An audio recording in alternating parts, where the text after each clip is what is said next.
exciting was the entire process of this writing for the entire project? First reader, I always write for the first reader, who is the most generous reader that you can find. How interesting was this particular character for you?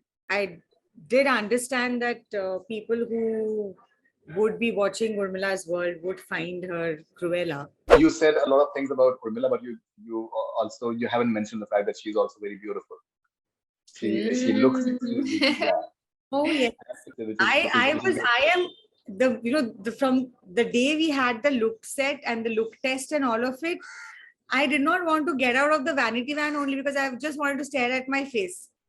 During the process of the film, I think I just fell in love with this person. She thinks that her mother is doing it so that she can get Jagan's character to sing for the music industry. Sometimes I have read a book when I was 13, and then I've read the same book when I was 40, and I felt completely differently about the characters. Do you at times feel it's a bit harsh that people should maybe talking about your haunting eyes? I'm a part of this film, but this film is not about me or anything. The film, the story, everything is bigger than me, and that is my resentment with the word debut, right? Headlines to jo karne ke liye banate headlines, wo kar rahi hai headlines. Okay, and apparently you've done a lot of auditions and you're going through your own group. Phone उठा के कभी बोल नहीं पाएंगे किसी को कि बाबिल को ले लो अपनी पिक्चर में. It's not possible. Yes, I am Irrfan Khan's son. I have gotten a lot of limelight because of that. If you kill an audition, then you're like, हाँ मैं तो दिग्गज हूँ. But like when you mess up audition, you're like, यार इतना easy audition mess up कर दिया. Then you sit and think.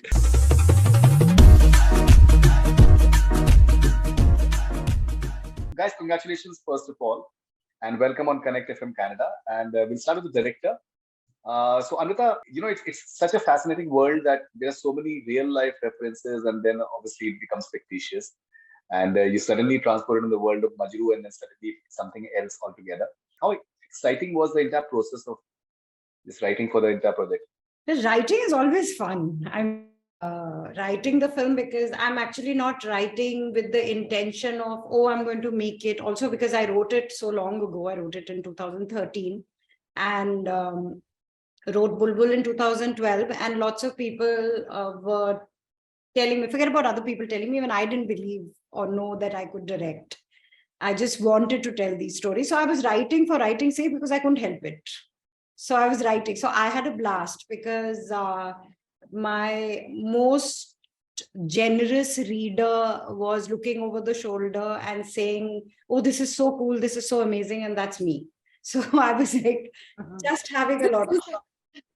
Yeah, kitna acha likha hai. So first reader, I always write for the first reader, who is the most generous reader that you can find. And so yeah, and I was drawing from things that things that you've heard, urban legends and characters that you've admired, artists that you've admired, and felt like, I wonder what it was like to be them, and what were they thinking when they were writing like this? They must have been wonderful, and how hard it must have been for them. So all those things, I think, were there when I was writing it. I wasn't focusing on it, but it naturally was seeping into the world building that I was doing. So yeah. Again to Swastika, congratulations. You play these deliciously fascinating characters, which is so amazing. And this one is like so difficult to pinpoint. It can be wicked, it can be literally wicked as well. How interesting was this particular character for you? Well, I did understand that people who would be watching Urmila's world would find her Cruella. And I have also shared this thought with Anvita that people will hate me, because they will not, as usual, as human beings, we are all very judgmental. And when I first learned about Urmila, I also kind of thought she is a difficult person and she's being mean and she's not like doing the job of her mother right. But when I slowly started living her life, I really understood how broken, flawed, vulnerable, helpless, sad she is as a person, lonely, under this huge pressure of bringing up a girl child alone, having no support system, also having this pressure of carrying forward the legacy of the family. And she would have felt better, I think, if she had a daughter and a son. And that didn't happen. So it was on her, and through her, the burden was also on the girl child to finally, become the man of the house, I think, because Urmila kind of keeps telling Qala and also keeps telling, the other stalwarts and other ustadjis that she keeps meeting in her journey, that I want Qala to become a pandit and not a bai. So finally, she wanted somebody to become the man of the family. And I think she was very, very, very well aware of her failures, and she kept all of it to herself. So yes, I think Urmila was living a very difficult life, but she is a person who internalizes everything, and we could hardly see her expressing anything on her face or in her words. And from the outside, we only get to see this woman who just looks like she just has one emotion. She is stern and she is strict, and it feels like she doesn't care about anything other than what just she wants for her child, good, bad, ugly, all of it. So yes, as I speak, I understand there was so much that I needed to express through my face and my eyes, and not a lot of things to say and speak out loud. So yes, it really feels difficult now. I don't know, it didn't feel so difficult then, but now as I look back every day through the promotions, I just continuously feel new layers and continuously see Urmila in a different light. And I really feel, I don't know how I did all of that, because it just sounds very complicated and difficult. But we had a fabulous team, and Anvita is always so gentle and so kind. She just, her brief is like she whispers something in your ears, and you are not supposed to emote in an emotional manner, but she'll just whisper something and she'll leave. And I'm just so teary, and I'm not supposed to cry. And I'm like just standing always with boxes of tissue papers and like, no, I'm ready. I'm not going to cry. And then I'm crying. So I remember I told Anvita once that when you're giving a brief, just be very rude, so that, I don't feel so helpless for the entire situation. You said a lot of things about Urmila, but you also, you haven't mentioned the fact that she's also very beautiful. She looks yeah. Oh yes. In fact, that element also, it becomes like a bit of a point for Tripti in terms of the envy element of her own mother, which is beautiful. I am from the day we had the look set and the look test and all of it, I did not want to get out of the vanity van, only because I just wanted to stare at my face. I'm like, can I just wear these clothes and wear these jewelry for the rest of my life and just walk out of my house like that? Even if it is summer or it's raining, or I don't know, whatever is the weather situation, I just always want to have all the jewelry on and just walk in my life looking like Urmila constantly. So yeah. Okay, and Tripti, so as I mentioned, that it's so deliciously real life and fictitious. The moment your character says that अगर आपका hero जो है इसमें गाने वाला है तो मुझे पैसे से ज़्यादा होना चाहिए. It reminds you of Sillata ji, for example, and it also reminds you of, like, say, what the condition that Sahil Ludhianvi Saab had kept. कि मुझे music director से कुछ ज़्यादा चाहिए होगा. Did you enjoy that rivalry? That I enjoyed it. People Just that, I think every bit of it, every scene that I've done in the film, even the scenes where I'm just standing in the background, even those scenes I've enjoyed so much. It's because, during the process of the film, I think I just fell in love with this person. I just fell in love with Qala. I was at the same time feeling bad for her. I was, she's someone who's had a loveless life. So I was feeling a lot for her as a person. So there was not one particular scene where I felt, oh my God, this is, something that is interesting. But I think every aspect of her life was interesting. And to her last question, you said that she was envious of, this gives her something to be envious of Urmila. I don't think she would even think of being envious of her mother, because she's just so much in love with her. I don't think she would always, I think she's just someone who's in awe of her, not someone who can ever even think, can get a single negative thought about her. She's kissing her lover. She's not She's kissing her kissing lover.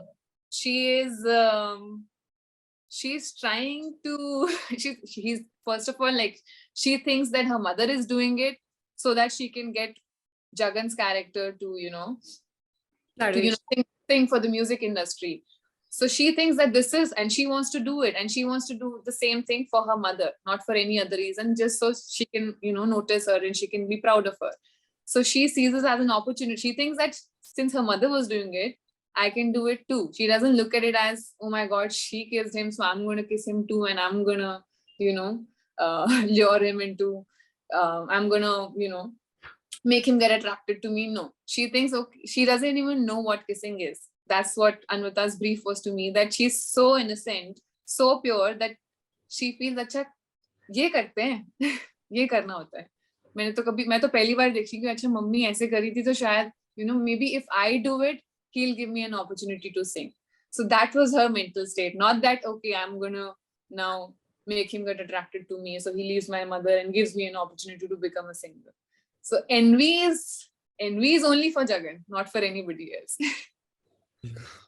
Okay, Anvita, in a way, as a storyteller, do you find it fascinating, this aspect of delving into the mental space of a character, like the way, say, the viewers, they tend to be in two minds, and they're just having their own interpretation in terms of trying to judge the mental space of any character. Do you find it fascinating as a storyteller and as a viewer? Yes, I find it fascinating as a reader, because two people will read the same book and will, depending on what they are going through or how they look at life, they will take something else out from the book. Sometimes, I have read a book when I was 13, and then I've read the same book when I was 40. And I felt completely differently about the characters, or how the story spoke to me when I was a teenager versus how it spoke to me when I was a grown woman, very clear in her thoughts.